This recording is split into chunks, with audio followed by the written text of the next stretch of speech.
warahmatullahi wabarakatuh. Perkenalkan, saya Waili Nurul Fatimah Zahra dari NLP 5231145. Kali ini saya ingin mengkritisi satu kesenjangan yang menurut saya sedang marak dilakukan oleh pejabat kita, yakni kesenjangan antara janji meritokrasi dan praktik patronase dalam tata kelola pemerintahan kita. Pertanyaan saya sederhana, jika sila kelima Pancasila bicara soal keadilan sosial dan sila keempat bicara soal hikmat kebijaksanaan, lalu bagaimana mungkin jabatan publik di negeri ini masih sering ditentukan oleh garis keturunan, bukan rekam jejak? Mari kita lihat faktanya. Pada tahun 2023, Mahkamah Konstitusi mengeluarkan putusan nomor 90 PUU 21 2023 yang melonggarkan syarat usia minimal calon presiden dan wakil presiden. Putusan ini membuka jalan bagi Gibran Rakabuming Raka, putra sulung presiden saat itu, untuk maju sebagai calon wakil presiden. Yang membuat publik mempertanyakan independensi putusan ini adalah Ketua MK saat itu adalah Anwar Usman yang juga adik ipar dari Presiden Joko Widodo.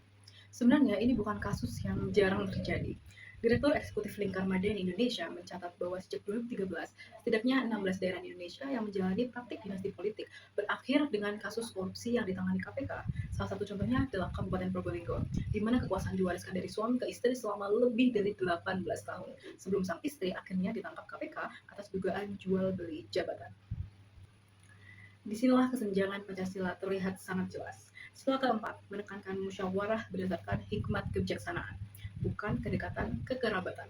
Dan sila kelima menjanjikan keadilan sosial yang berarti kesempatan yang sama bagi setiap warga negara untuk berkontribusi pada pemerintahan.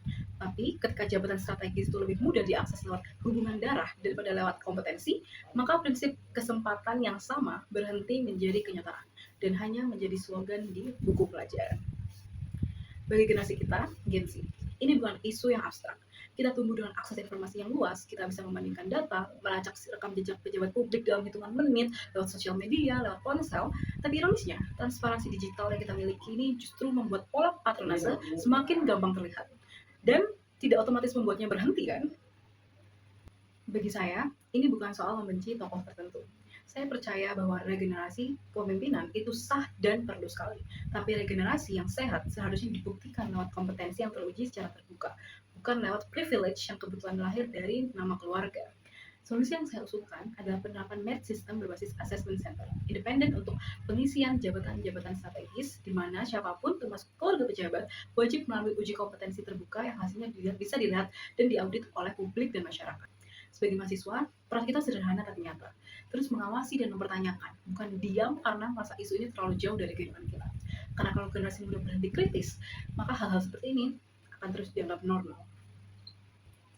Pancasila bukan hanya dokumen yang selesai kita hafalkan di sekolah lalu kita lupakan begitu saja. Pancasila adalah standar yang harus terus kita tagih dari pemerintah kita sendiri.